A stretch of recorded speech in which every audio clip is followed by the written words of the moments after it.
जय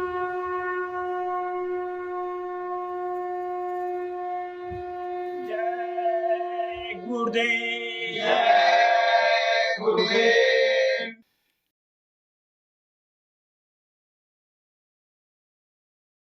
जय गुरुदेव। जय गुरुदेव। मैंने नाम धन गुरु से है पाया, जब से गुरु ने मुझे अपनाया। मैंने नाम धन गुरु से है पाया, जब से गुरु ने मुझे अपनाया।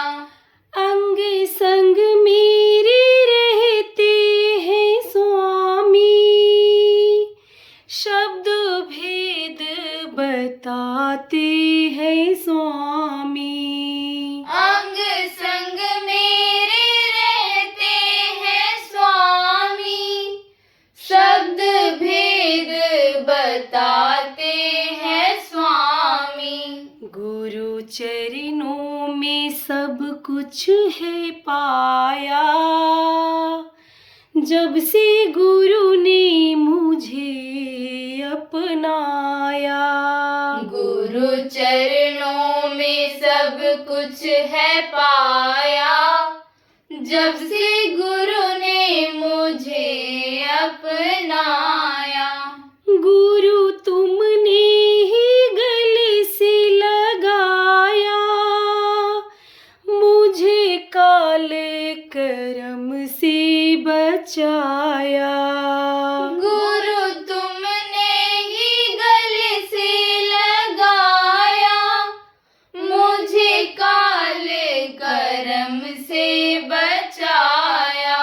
मेरी सूरत शब्द जुड़वाया, जब से गुरु ने मुझे अपनाया।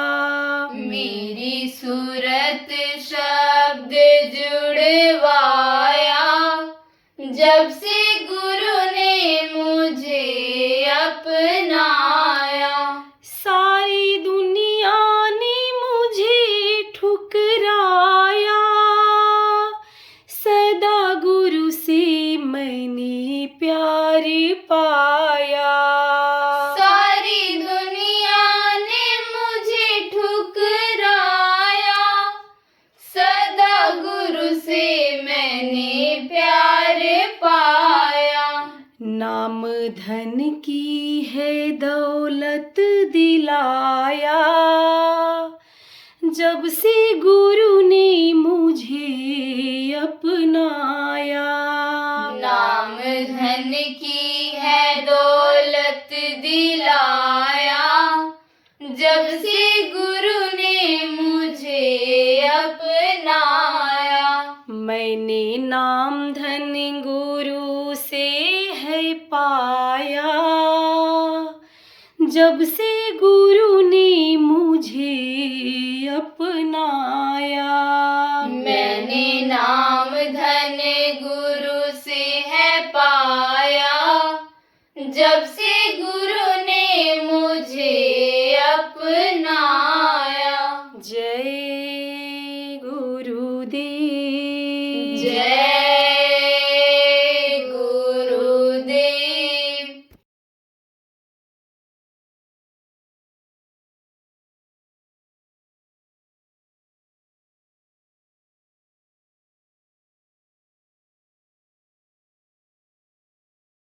की पूजा करते हैं तब समझो कि प्रभु का दर्शन होता है, शब्द पकड़ में आता है, धुनी जो आ रही है वो सुनाई पड़ता है। घन घमंड गर्जहि घन घोरा, वो जो गर्जन होती है, जो घंटा बजता है, वो जो बंसुरी बजती है, वो अंतर में सुनाई पड़ती है। बाहर से ये जो भी बाजा बजाया जाता है उसकी सीमा होती है, लिमिट होता है, थोड़ी दूर तक ही उसकी आवाज़ जाती है, लेकिन अंदर की जो आवाज़ है वो सर्वव्यापक है। ऊपरी लोगों की आवाज़ें हर लोगों के नीचे की ऊपर के लोगों में तो सुनाई ही पड़ती हैं, इस मृतलोक में सब जगह सुनाई पड़ती हैं। तो जब वो शब्द सुनाई पड़ता है तब ये मन काबू में आता है। जब सुरति यानी शब्द को पकड़ती है और सुरति को शब्द का आहार मिलता है, शब्द मिलता है सुरत को, और सुरत को जब शब्द का आहार मिलता है तब ये मन का साथ छोड़ती है। मन चूँकि इसके साथ लगा हुआ है, मन को लज्जत इसी से मिलती है, इसलिए मन भी उधर ही घूम जाता है। फिर तो जब मन लगता है तभी समझो कि आनंद मिलता है, और मन ये बड़े मुश्किल से काबू में आता है। इसीलिए कहा गया है कि भाई अभ्यास करो। अभ्यास अगर नहीं करोगे तो समझो मन काबू में नहीं आएगा। बड़े बड़े हार गए, मन काबू में नहीं आया, इसलिए अभ्यास करो। अभ्यास ऐसे आधा घंटा, 2 घंटा, 1 घंटा, बहुत से सत्संगी नामदानी वो भी नहीं करते हैं, इससे काबू में जल्दी नहीं आता है। शुरुआत में मेहनत करनी पड़ती है। जैसे कोई दुकान खोले तो वो शुरू में ज़्यादा मेहनत करता है, शुरू में जल्दी उठता है, सामान पूरा रखता है, ग्राहक से विश्वास जमाता है, तब उसकी दुकान चलती है। किसी ने ज़मीन खरीद लिया, अब ज़मीन खरीद लिया तो अब उसकी मेड़ बनाएगा, उसकी जुताई करेगा, घास निकालेगा और फिर बीज डालेगा, तब अनाज पैदा होगा। और जब एक बार खेत बन गया, जब एक बार ज़मीन तैयार हो गई तो उसमें जुताई करके बीज को डाल करके चला आएगा, घास भी तब नहीं निकालना पड़ेगा। इसी तरह से शुरुआत में थोड़ी मेहनत करनी पड़ती है। मेहनत करना शुरू में ज़्यादा ज़रूरी होता है। जब तक अंतर की आँख न खुल जाए, जब तक ये सूरत शब्द को न पकड़े, तब तक जब भी समय मिले तभी साधकों को बैठना चाहिए। बहुत समर्थ गुरु मिल जाए और नाम भी मिल जाए जिससे उद्धार होने वाला है, कल्याण होने वाला है, लेकिन करने वाला नहीं करेगा तो कैसे होगा। गुरु तो दया करते हैं, लेकिन कहाँ दया करते हैं? घाट पर दया करते हैं। जैसे कोई अधिकारी होता है, उसके यहाँ जब दफ्तर में जाओगे, कोई दरख्वास्त दोगे, अर्जी लगाओगे, प्रार्थना करोगे, तब वो सुनवाई करेगा। वो तो इस काम के लिए बैठा ही है कि हमारे पास कोई आवे और हम उसका काम करें। जनहित के लिए अधिकारी बैठते ही हैं जगह जगह पर। महात्मा तो परमार्थ के लिए ही पैदा होते हैं। आप समझो प्रेमियों कि वृक्ष कबहु नहीं फल बकै, नदी न संचय नीर, परमार्थ के कारण संतन धरा शरीर। लेकिन उनके पास जब कोई जाएगा तब तो प्रभु कहाँ दया करता है? गुरु कहाँ दया करते हैं? घाट पर दया करते हैं। वो तो बैठे हुए हैं दया करने के लिए। गुरु का ये जो शरीर होता है मनुष्य शरीर ही होता है, लेकिन मनुष्य शरीर जो होता है सब जगह नहीं पहुंच सकता है। लेकिन अंतर का जो गुरु का घाट होता है, जहाँ गुरु पद है वहाँ से बराबर दया करते रहते हैं, सभी जीवों पर दया करते रहते हैं। तो दया का घाट कहाँ है? दया करने के लिए बैठे हुए हैं, प्रार्थना सुनने के लिए बैठे हुए हैं, स्वीकार भी करते हैं, इंतजार भी करते हैं। तो दया का घाट कहाँ है? इन्हीं दोनों आँखों के बीच में है, जहाँ पर सुरति बैठी हुई है, जीवात्मा बैठी हुई है। इन्हीं दोनों आँखों के बीच में सुरत को टिकाने की ज़रूरत रहती है। तो काम भी कर लिया, चाहे घर का काम हो, अब चाहे संगत का काम हो, अब चाहे ये मौका जो आपको मिल रहा है। कौन सा मौका? गुरु के याद में ये जो मंदिर बना रहे हो, जहाँ से बहुत से लोगों को आगे चल कर के लाभ मिलेगा, फायदा होगा लोगों को। भौतिक फायदा तो सब जगह बहुत जगह मिल जाता है, लेकिन जहाँ से आध्यात्मिक फायदा होगा, आध्यात्मिक लाभ मिलेगा, तो यहाँ पर जो आप लोग सेवा के लिए आए हो, यहाँ सेवा करो। जो काम है उसको मेहनत से पूरा करो, ईमानदारी से पूरा करो, लेकिन सबके लिए 24 घंटे यहाँ सेवा नहीं रहेगी, और 24 घंटे सेवा कराई भी नहीं जाती है, कर भी नहीं सकता है आदमी, क्योंकि ये शरीर है, थक जाता है। लेकिन बीच में जो मौका मिलता है उस समय बैठ जाओ, कहीं भी बैठ जाओ, बंद किया कान बंद किया, कोई कितना भी बात करता रहे उसकी तरफ ध्यान न दो आप, तो फिर कुछ असर नहीं होता। ध्यान देते हो तो असर होता है। ध्यान के डर लगाओ, दुनिया को भूलो और शब्द को पकड़ने में लगाओ, ध्यान करने में लगाओ, मन को ध्यान में लगाओ, अभ्यास खूब करो। शुरू में अभ्यास ज़्यादा करना पड़ता है, और अगर सजग न रहे आदमी, सजग अगर न रहे, सजग किसको कहते? चैतन्य रहो। कहते हैं भजन जाग के करो, सो के नहीं, जाग के करो। जागने का मतलब क्या होता है? सोने में कुछ नहीं पता रहता है कि आदमी क्या कर रहा है, क्या हो रहा है। तो आप जाग के करो।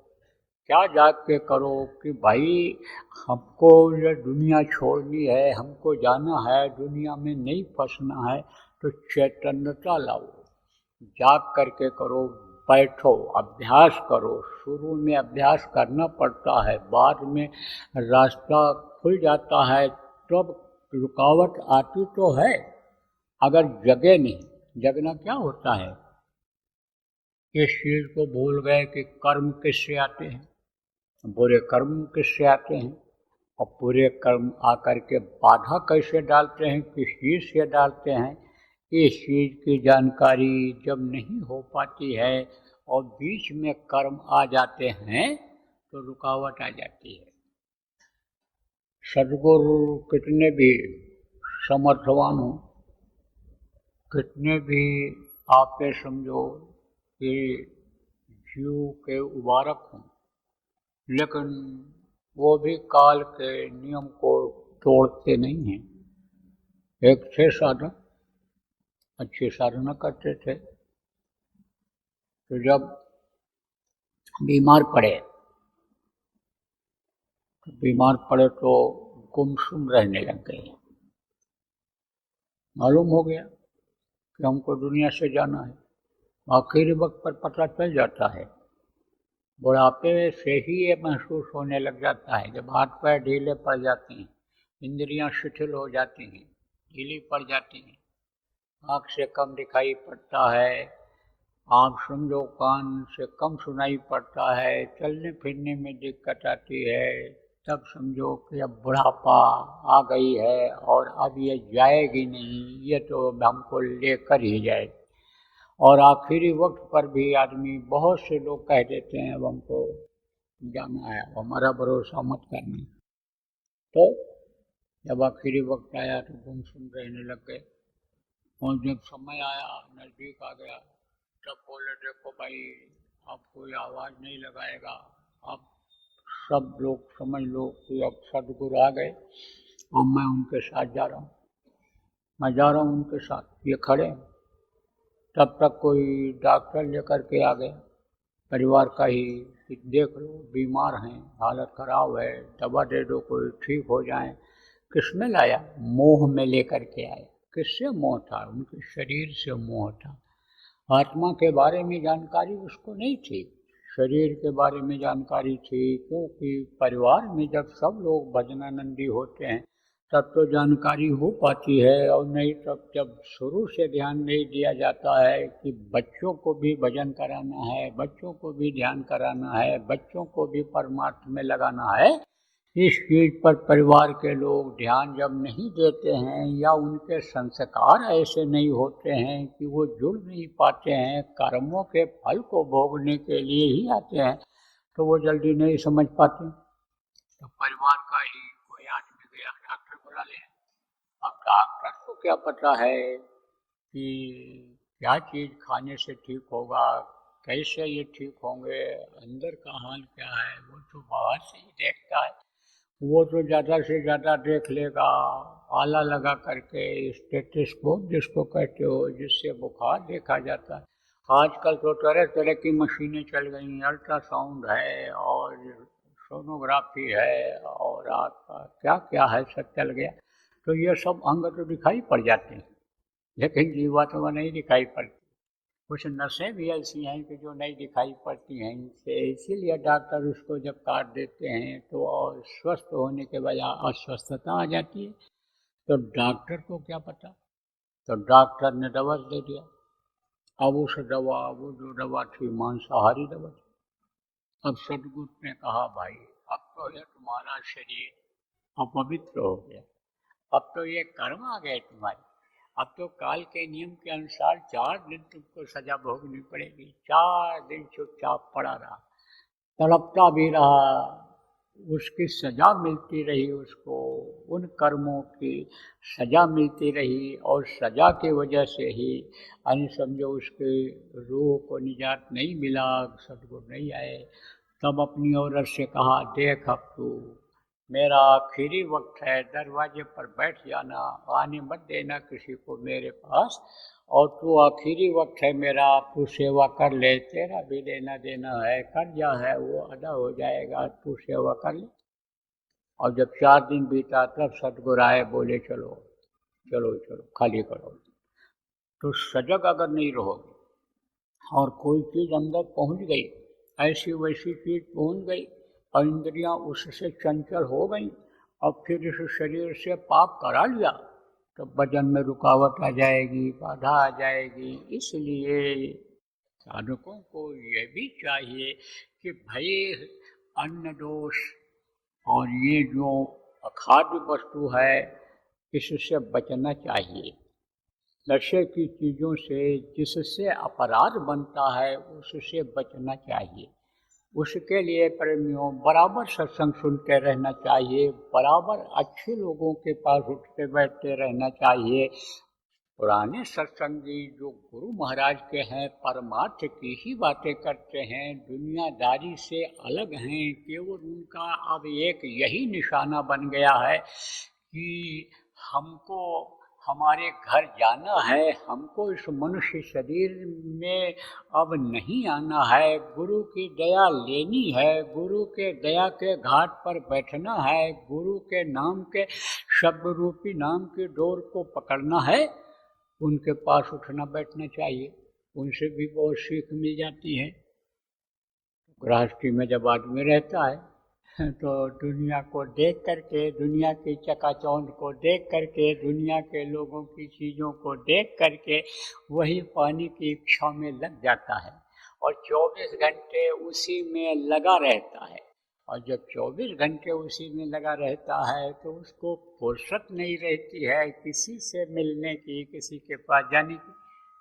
लेकिन आप यहाँ सेवा के लिए आते हो, गुरु महाराज का ये जो मंदिर बन रहा है इसमें सेवा के लिए आए हो, तो इसमें भी आपको परमार्थी लोग मिल जाएंगे। लेकिन परमार्थ के साथ यह भी देखते रहना, परखते रहना कि इनकी स्वार्थ भरी बातें तो इसमें नहीं है, क्योंकि ऐसी जगहों पर स्वार्थी लोग भी आ जाते हैं, तरह तरह के दुनिया की चीज़ों की लालच दे देते हैं, सत्संग सुनाते हैं, सत्संग की बातें करते हैं, फिर बीच में जब उनसे दोस्ती हो जाती है, प्रेम हो जाता है, तब ठगी कर लेते हैं, दुनिया की तरफ, इंद्रियों की तरफ मोड़ देते हैं, इंद्रियों के घाट पर बैठा देते हैं, अंतर घाट से हटा देते हैं। तो उनसे दूर रहना। वे क्या होते हैं? वे गुरुमुखी नहीं मनमुखी होते हैं। तो भक्तों को, साधकों को गुरुमुखी होना चाहिए। जो गुरु कहें करो तुम सोई, मन के कहें करो मत कोई। जब हम आप मन के कहने में पड़ जाते हैं तभी चाहे शरीर से दुख हो, चाहे आत्मिक कष्ट हो, कहते भाई मुझे बड़ा आत्मिक कष्ट हो रहा है, मेरी आत्मा दुखी हो रही है, रो रही है, क्योंकि मुझसे ऐसा जघन्य पाप हो गया, शरीर ने करा लिया, तो आत्मा को कष्ट होता है। तब ऐसा कोई काम नहीं करना चाहिए। और अगर संग दोष लग गया, दोष लग गया, स्थान का दोष आ गया, तो समझो मन ये चंचल हो जाता है, फिर जल्दी काबू में नहीं आता है। कब काबू में आता है? रावलपिंडी है, अब तो पाकिस्तान में चला गया, पहले हिंदुस्तान में था। वहाँ का पंजाब प्रांत का एक जिला है रावलपिंडी। तो रावलपिंडी में एक बंगाली बाबू करके सत्संगी रहते थे, तो उन्होंने नाम ले रखा था और नाम की कमाई करते थे। नाम की कमाई का मतलब यही साधना करते थे। तो उन्होंने किससे ले रखा था, जिनको सावन सिंह महाराज कहते हैं। एक बार वो दर्शन करने के लिए आए, आते रहते थे। तब उन्होंने पूछा, कहा कि लज्जत मिलती है। लज्जत किसको कहते हैं? आनंद को, प्रसन्नता, खुशी, मस्ती, उसको लज्जत कहते हैं। लज्जत मिलती है? बोले हाँ मिलती है, लेकिन मेहनत बहुत करनी पड़ती है। ये चंचल चपल मन मनाऊं मैं कैसे, प्रार्थना गाई जाती है, बता दो गुरु तुमको पाऊं मैं कैसे। तो ये इसको मनाने में बोले बहुत मेहनत करनी पड़ती है, बहुत इसको घेर घेर करके लाना पड़ता है। लेकिन मैं यही लक्ष्य बना लेता हूँ, उद्देश्य बना लेता हूँ कि मैं लज्जत को ले करके ही रहूं, क्योंकि वो लज्जत इस रोटी में, इस दुनिया के खाने पीने वाली चीज़ों में नहीं मिलती। तो जब बताया उन्होंने कि मैं जब आता हूँ, ड्यूटी से नौकरी करते थे, ड्यूटी से आता हूँ तो कभी नहा धो लिया, कभी हाथ पैर धो लिया, कभी थोड़ा मतलब तरोताज़ा बन गए, जब जिसको आप फ्रेश होना कहते हो, तो जब बन जाते थे तब बैठते थे। तो नौकर से कह देते थे कि तू रोटी बना करके रख देना और खा लेना, हम बाद में खाएंगे। तो नौकर अपना रोटी बना के अपना खा करके सो जाता था और वो बैठते थे। तब उन्होंने बताया कि कभी कभी तो 3 बज जाता है सुबह का, और तब शब्द पकड़ में आता है, तब लज्जत मिलती है, आनंद मिलता है।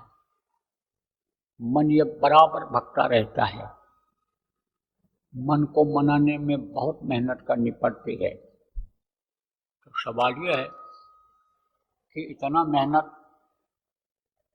करना भी आज के समय में बड़ा मुश्किल है कि 8 बजे 7 बजे शाम को कोई बैठ जाए, डॉक्टर से 5 बजे छुट्टी होती होगी रही होगी, तो 2 घंटा अपना इसमें दैनिक क्रिया में लगा लिया, बैठ गए साथ, और रात को 3 बज गया और तब लज्जत मिली, तब आनंद मिला, तब शब्द मिला अंदर में। शब्द जब मिलता है तभी प्रकाश होता है, आवाज़ जब मिलती है तभी आनंद आता है, और जब वो आनंद आ जाता है तो बाहर की चीज़ों से कोई आनंद नहीं मिलता है। तो ये तो काम कठिन है। अब अगर उपाय किया जाए तो फिर कंट्रोल में जल्दी आ जाता है। तो एक बार तो बैठना ही पड़ता है, ज़्यादा देर तक बैठना ही पड़ता है, समय रहता है।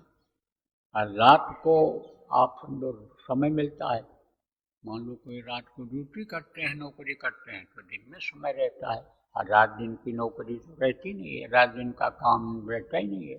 कुछ लोग ऐसे हैं रात को दुकान खोलते हैं तो दिन में आराम करते हैं, फिर रात को कोई दूसरा जाता है। तो जब भी मौका मिले बैठना चाहिए, एक बार अभ्यास देर तक करना चाहिए। अगर कुछ पाना चाहता है, अगर कुछ हासिल करना चाहता है तो उसको देर तक बैठना चाहिए, और एक बार मन को फ्री छोड़ देना चाहिए। फ्री किसको कहते हैं? स्वतंत्र, आजाद, परम स्वतंत्र, न सिर पर कोई, जो मन कहे करो तुम सोई। कहा गया ना कि स्वतंत्र हो जाओ, तो स्वतंत्र छोड़ दो। अब मन कहाँ जा रहा है? कहीं ना कहीं जाएगा। मान लो आगरा जा रहा है तो जा, घूम जा, जब पेठा खाया चला जा कश्मीर घूमिया, खाया सेब, तेरा मन कह रहा तो सेब खा के आ जा, चला जा, जहाँ तेरी इच्छा हो तहाँ चला जा। एक बार फ्री छोड़ दो तो घूमते घूमते थक जाएगा, और जब थकने लगेगा, आदमी जब नींद आती है ना, तब क्या होता है, नींद आती है तो पहले सोचता है ये काम कर लें और फिर सोएंगे, लेकिन जब नींद आ गई तब वो सब भूल जाता है। ऐसे ही मन जो चीज़ चाहता है वो जब नहीं मिलता है तब समझो निराश होता है, रुकता है, और या तो वो इच्छा पूरी हो जाती है तब अन्य समझो रुकता है। तो इच्छा तो इस संसार में पूरी होने वाली है नहीं, क्योंकि एक के बाद दूसरी इच्छा, तीसरी इच्छा मन में पैदा करने लग जाता है। एक गाड़ी है, 4 गाड़ी हो जाए, 10 बीघा जमीन, 10 किला जमीन है, 50 किला हो जाए, इस तरह से मन तो ये इच्छाएं पैदा करता रहता है। दुनिया की इच्छा अनंत कहा गया है, ये अनंत पैदा कर देता है जिसका अंत नहीं है। तो यह इच्छा तो पूरी हो ही नहीं सकती है, इसलिए इसको तो समझना चाहिए कि जो भी गुरु ने हमको दे रखा है ये गुरु की दया है, गुरु की दात है, ये हमको उन्होंने दे रखा है। इससे ज़्यादा अगर हमको मिलेगा तो फिर हम फंसेंगे, फंसाव बढ़ जाएगा। इसलिए जाही विधि राखे गुरु वाही विधि रहिए, छाड़िए न हिम्मत बिसारिए न नाम को, नाम को मत बिसारो प्रेमियों, नाम की कमाई करो। तो मन को मना लिया जाता है, मन मान भी जाता है, कम मानता है जब ये खूब भ्रमण कर लेता है, थक जाता है, तब रुक जाता है। अब जितना ही मन को पहले लगाए रहते हैं दुनिया के कामों में, जब खाली यानी समझो भजन नहीं करते हैं, जो सोचते रहते हैं, करते रहते हैं, उसमें वो फिर बैठने के बाद ही उन्हीं चीज़ों की इच्छा करता है, ऐसा हो जाए, वैसा हो जाए, ये मिल जाए, वो मिल जाए, जो आदमी सोचता रहता है उन्हीं को करता है। इसलिए बाहर से भी झमेला कम रखना चाहिए, करना भी चाहिए, लेकिन समझो फंसना नहीं चाहिए उसमें।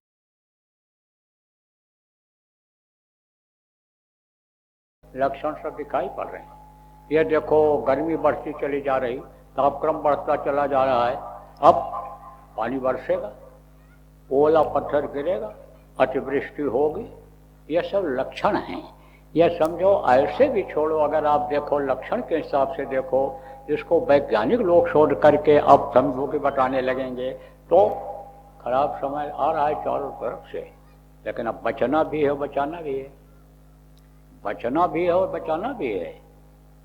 और देखो प्रहलाद का क्यों नाम है, प्रहलाद का नाम जो नहीं भी जानते थे वो भी लोग जान गए।